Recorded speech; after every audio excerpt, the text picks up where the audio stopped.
نے سوچا نہیں ہے. میں آپ کو اس کی اگزامپل دیتی ہوں. میں جب لاہور میں اٹھتی ہوں, یہاں پہ بظاہر میری لائف میں بہت چیلنجز ہیں, لیکن مجھے زندگی بہت مکمل لگتی ہے, کیونکہ میں جیسے آپ نے کہا نا صبح اٹھتے ہیں آپ کیا کرتے ہیں. جب آپ صبح اٹھتے ہیں سب سے پہلے تو آپ اس ایئر کو فیل کرتے ہیں نا, جس میں آپ بریتھ کر رہے ہیں, وہ آپ اس کو فیل کرتے ہیں. بایولوجیکلی بھی آپ اس ایئر کو انہیل کرتے ہیں. سب سے پہلے آپ ایئر ہی انہیل کرتے ہیں.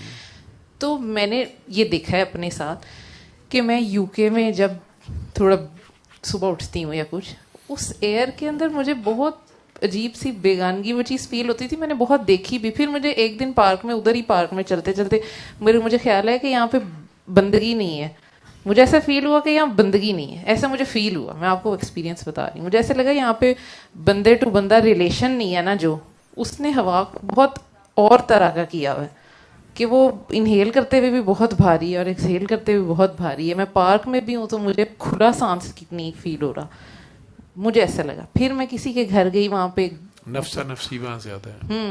حالانکہ دیکھنے میں بڑا اچھا معاشرہ دیکھنے میں بڑا سب دنیا کی ہر نعمت ہے, سب کچھ ہے, لیکن سب کچھ ہے لیکن وہ چیز نہیں ہے جس سے میرے سے وہاں رہا نہیں جاتا. بندگی کا آپ نے جو مطلب نکالا کہ بندے کا بندے سے ریلیشن نہیں ہے, بندہ بندے سے پیار نہیں کرتا, بندے کو بندے کی پرواہ نہیں ہے, بندے کا بندے کے لیے مربت احساس نہیں ہے, ہر بندہ اپنی نفسا نفسی میں سیلفشنس میں پھر رہا ہے. یہی کہہ رہی ہو نا, بندگی کا کیا مطلب بنا رہی ہو؟ مجھے ادھر اصل میں وہاں پہ جو لوگ ہیں نا جن سے میرا انٹریکشن ہوا ہے وہ بہت نائس ہوتے ہیں, اچھے ہوتے ہیں. یہ نہیں کہ برے ہوتے ہیں, یہاں کے لوگوں سے زیادہ اچھا انٹریکٹ کرتے ہیں. لیکن وہ جو ایک سینس آف بینگ, مطلب آپ کسی کی کریشن ہوں گے تو آپ کسی کو کریٹر سمجھیں گے نا, پھر آپ ساتھ والے کو بھی کریشن سمجھیں گے. جب آپ سمجھیں گے کہ ہم سب بگ بینگ سے آئے ہیں تو آپ کریٹر تو کسی کو نہیں سمجھ رہے, اسی لیے آپ کریشن اپنے آپ کو بھی نہیں سمجھ رہے اور دوسرے کو بھی کریشن نہیں سمجھ رہے. آپ سمجھ رہے ہیں سب ایک دھماکے سے آئے اور سب ایسے پارٹیکلز خود ہی آ گئے, اللہ خود کو ہی نہیں آ گئے. مانتے. تو وہ جو خود ہی آگے والا جو طریقہ ہے نا, آپ کو سمجھ آتا ہے ہر چیز خود ہی آٹومیٹیکلی. کسی کو کوئی ہے ہی نہیں کسی کی, چاہے کوئی بچہ ہے, ایج چھوٹے بچوں کے مسائل بہت زیادہ ہیں, انڈر 5 ایئرس کے بچوں کو ادھر ایڈجسٹ کرنا بہت مشکل ہے. تو اس طرح کی چیزوں میں مجھے فیل ہوا کہ the sense of being a creation وہاں پہ نہیں ہے, that you are created and that you have a creator over you, وہ سینس نہیں ہے ادھر. یا اور ادھر وہ ہوگی تو پھر رسالت بھی آئے گی نا, پھر ہم مانیں گے کہ رسول اللہ کے بندے اور رسول ہیں, وہ لوگ مانیں گے. کیونکہ پہلے بندہ اپنے آپ کو کسی کا مانیں گے تو پھر ہم آگے چلیں گے نا. مطلب وہ سوسائٹی اس طرح ڈیزائنڈ ہے, حالانکہ بہت مکمل ہے مٹیریلسٹکلی, بٹ یہ چیزیں اتنی ایبسنٹ فیل ہوتی ہیں کہ وہ آپ کو ہوا عجیب سی بھاری فیل ہو رہی ہوتی ہے, حالانکہ دنیا کی ہر چیز ہے. اور جب ادھر آتی ہوں, لاہور میں آتی ہوں, تو بہت ایشوز ہیں, بہت زیادہ. مٹیریلسٹکلی دیکھو تو پاکستان میں بہت فیل ہوتے, لیکن ہر چیز مکمل لگتی. میں جہاز کے اوپر سے بھی میں نے ساری چیزیں دیکھنے کی کوشش کی ہے. مجھے جب بھی اوپر پلین اوپر جاتا ہے میرے دماغ میں یہ بات آتی ہے کہ اللہ تعالیٰ کہتے ہیں میں زمین و آسمان کا نور ہوں, اور تم دیکھتے ہو پرندوں کو کہ کون ان کو ہوا میں پکڑ کے رکھتا ہے. تو یہ جہاز بھی پرندے کی طرح, اس کو کون پکڑ کے رکھتا ہے؟ اتنا یقین ہمیں اس پائلٹ پہ ہوتا ہے کہ یہ ہمیں لے جائے گا. لیکن ہمیں اگر اس ٹائم پہ آپ اتنے 1000 فٹ پہ فیل کرو نا کہ اللہ تعالیٰ دنیا کو ایسے اوپر سے دیکھ رہا ہوتا ہے, تو دنیا کیسی لگ رہی ہوتی. تو کچھ دن تو آپ بہت ہی عجیب سے فیز میں پھنس جاتے ہو جب آپ اس کے تھوڑے سے لیول پہ تھوڑا سا اوپر جا کے دیکھتے ہو کہ ہم سب کیا ہیں, کیسے لگتے ہیں ہم. تو اس میں نے ایک چیز دیکھی ہے کہ پاکستان جو جیوگرافکلی ہے نا, اوپر سے آپ دیکھیں تو ایسا مجھے فیل ہوتا ہے, مجھے لگتا ہے اس کی کوئی سائنٹیفک ریزن بھی ہوگی, کہ مجھے ایسا لگتا ہے کہ یہ جو بات ہے نا کہ پاکستان نور ہے, نور کو زوال نہیں ہے, وہ اللہ تعالیٰ کے نور, اس اللہ تعالیٰ کا نور ہے اس پہ جیوگرافکلی بھی. ویسے بھی آپ اوپر سے فیل کریں اگر تو آپ کو فیل ہوگا باقی لینڈسکیپس میں سے وہ ایک ایلیمنٹ ایسا آپ کو اسپرچولی لگے گا. تو مجھے پتہ نہیں ابھی اس بات کی سمجھ نہیں آتی کہ ایک جگہ پہ بظاہر کچھ بھی نہیں ہوتا لیکن سب کچھ ہوتا ہے, اور ایک جگہ پہ سب کچھ ہوتا ہے لیکن وہ ایک چیز نہیں ہوتی جس پہ آپ نے رہنا ہوتا ہے. تو پھر حالانکہ میں سرنڈر کر کے اس دفعہ بالکل, اور میں واپس بھی اپنی وجہ سے نہیں آئی, شکر الحمدللہ, کوئی اور ریزن بن گئی, میں تو شکر کی واپس آ گئی. دوسری بار آ گئی ہیں نا, کتنے دن رہی ہے, مہینہ رہی ہوگی؟ ہاں جی, مہینہ. پہلی بار تو ایک رات میں آ گئی تھی, تو اب دوسری بار آپ 2 مہینے, کتنے دیر ادھر رہ کے گئی تھی؟ ادھر 4 مہینے بعد 3-4 مہینے رہی اور پھر آپ نے کہا نہیں سر اب میں رہ لوں گی, اب میں جاؤں گی, مجھے سمجھ آ گئی ہے. سر وہ میرے میاں کا بھی تو پھر میں نے اس کا کرنا ہے. میاں کو کیا کرنا ہے؟ مطلب ان کے ساتھ رہنا تو ہے نا. مجھے ہے اس بات کا بہت. جی ڈاکٹر.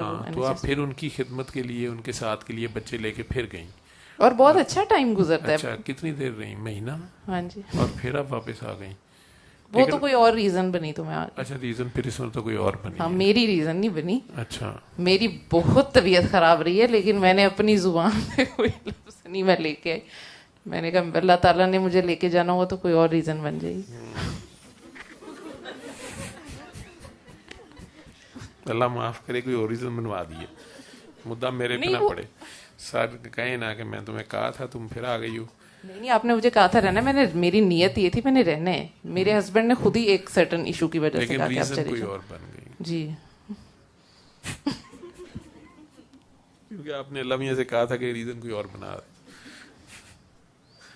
تو پھر انہوں نے بنا دی. ہاں تب اتنی فرینک نیکسٹ ہوں اللہ سے تھوڑا کتنے دل لگنا لندن چ. ٹھیک ہے جی صحیح. نہیں تو سر یہ جو میں کہہ رہی ہوں, یہ جو ایئر صبح آپ اٹھ کے فیل کرتے ہیں, یہ ایک ویلڈ چیز ہوتی ہے. میں وہی پاگل پن میں بات کر, مطلب میں دماغ استعمال کر رہی ہوں. وہ جو آپ نے کہا آئنسٹائن, ہر جگہ کا اپنا آ رہا ہوتا ہے, اس میں کوئی شک نہیں ہے. تو وہ آپ کو فیل جو آتی ہوگی وہ اپنی زمین کی. آج کامران جو شروع میں بات کر رہا تھا, جو کہہ رہا تھا کہ میں نے لندن جانے کی کوشش کیا, آفر تھی جاب کی ہے کچھ, تو بابا جی نے منع کر دیا. حالانکہ عمران کا دوست کوئی اسے بلا رہا تھا. پھر اس کا اپنا دوست کہ جی دبئی چلتے ہیں, تو وہ بھی بابا جی نے منع کیا. ٹھیک ہے. اور وہ بتا رہا تھا کہ دوست جو چلا گیا وہ کینیڈا نیشنلٹی مل گئی, ابھی پچھلے دنوں آیا تو اس کو اس کے امی نے بھی گھر نہیں بنایا تھا. تو اسے کہتا ہے کیا تمہیں بابے کے پیچھے لگ کے ملا اور تو بابے کی خاطر رکا اور یہ اور وہ, تو 4 تیری بیٹیاں تو ان کا نہیں سوچتا فلاں فلاں. تو کہتا میں نے اسے, اور میں نے وہاں یہ کر لیا وہ کر لیا, نیشنلٹی مل گئی ہے. تو کہتا میں نے اسے کہا وہی انڈیا کی ایک فلم میں ڈائلاگ بھی تھا امیتابھ اور رشی کپور کا. رشی تھا ششی تھا ٹھیک ہے. ہاں ماشاء اللہ سوری معافیا نام دور کا میں سجدہ صاحب نہیں کر دیا یہاں. ٹھیک ہے. تو آپ کے وہ بھی آپ کے انکل ہی ہیں, دوسرے بھی, مطلب فیملی میں ہی بات تھی, اگر ان کے بھی نام لگ جاتی تو کوئی بات نہیں تھی. تو بہرحال تو اس نے کہا تھا نا کہ میں نے یہ کر لیا, وہ اس نے کہا میرے پاس ماں ہے. تو کامران نے بھی اسے یہ جواب دیا تھا کہ میرے پاس, میں ماں کے پاس ہوں, میرے بچے اپنی دادی نانی کے پاس ہیں, اور میرے بھائی ہم سب اکٹھے رہ رہے ہیں, یا میرے ملک میں ہوں. ٹھیک ہے. اور بابا جی نے اسے کہا بھی یہی تھا کہ ایک تو اپنے وقار پہ یا سیلف ریسپیکٹ پہ کمپرومائز بہت کرنا پڑتا ہے, دوسرا نسل اجڑ جاتی ہے, تیسرا یہ بابا جی نے نہیں کہا, یہ میں کہہ رہا ہوں, آپ سرکار کے حکم کے ہی اگینسٹ چلے جاتے ہیں. جب انہوں نے کہا ہے کہ ان 3 حالتوں کے علاوہ ہجرت نہیں کرنی تو پھر نہیں کرنی ہے. ٹھیک ہے. اور وہ ہمارے فائدے کے لیے کہا, انہوں نے حکم تو نہیں دیا, انہوں نے ویسے بتا دیا کہ ان 3 حالتوں میں تو جائز ہے. پیسے کے لالچ میں, میٹیریل کے لالچ میں نہیں, ہاں علم حاصل کرنے جانا ہے جو کہ وہاں اویلیبل ہے, یہاں نہیں, جہاں بھی آپ نے جانا ہے اس نیت سے جاؤ کہ واپس آ کے ادھر سکھاؤں گا, یا جہاد پہ جانا ہے, اور یا پھر آپ کی جان کو ہی خطرہ ہے, آپ کو اللہ رسول کی خاطر, جیسے خود سرکار مکہ سے مدینہ گئے. تو وہ 3 حالتیں ہیں. اینی ویز چلو اچھی بات ہے, ابھی تجربہ ہو رہا ہے, اس مرتبہ 2 مہینے رہ لیے, وجہ کوئی اور بن گئی ہے. ٹھیک, واپس آ گئی ہیں آپ.